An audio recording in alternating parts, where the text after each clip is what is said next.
اللہ تعالیٰ نے ان شخصیت کو ایک بیٹے سے نوازا تھا. یہ بیٹا پہلا بیٹا ان کا ہوا، یہ 2 سال کی عمر کو پہنچا نہیں ان کا بیٹا کہ بیٹا فوت ہو گیا. اللہ نے اچھا اب جو ہے یہ شخصیت نے اپنے بیٹے کو اپنے ہاتھ سے دفنایا. اللہ نے ان کو دوسرے بیٹے سے نوازا. دوسرا بیٹا 1 سال کی عمر کو پہنچتا نہیں ہے فوت ہو گیا. باپ اپنے دوسرے بیٹے کو اپنے ہاتھ سے دفنا رہے. 2 بیٹے پیدا ہوئے اور دونوں فوت ہو گئے.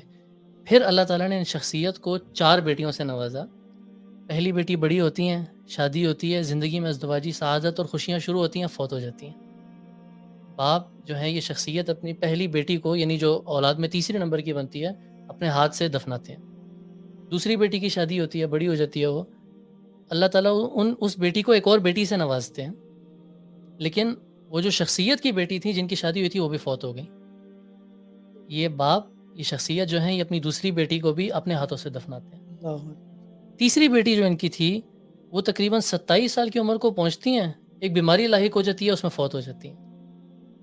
یہ باپ یہ شخصیت جو ہے اپنی ہی تیسری بیٹی کو اپنے ہاتھ سے دفناتے ہیں. کتنے ہو گئے؟ 2 بیٹے اور 3 بیٹیاں. اتنی ساری پریشانیوں کے بعد یہ کتنے بچوں کے ساتھ رہ گئے ہیں؟ 1 بیٹی. اللہ تعالیٰ ان کو ایک اور بیٹے سے نوازتا ہے. یہ بیٹا 18 ماہ کا ہوتا نہیں کہ فوت ہو جاتا ہے، اللہ اور یہ اس 18 ماہ کے بچے کو اپنے ہاتھ سے دفناتے ہیں. تو یہ شخصیت نے اپنے ہاتھ سے کتنے بچوں کو دفنایا؟ 3 بیٹے اور 3 بیٹیاں. آپ جانتے ہیں کون ہے شخصیت؟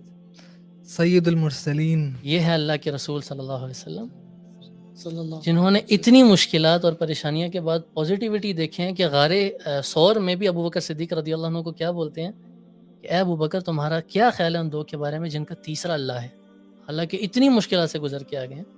تو پازیٹیوٹی جو ہے نا یہ ہمیں صحابہ کی، تابعین کی، سلف کے واقعات پڑھ کر ہی ہمیں سمجھ آتی ہے کس طرح اپنے اندر جو ہے اس کو عملی طور پر لے کر آنا ہے.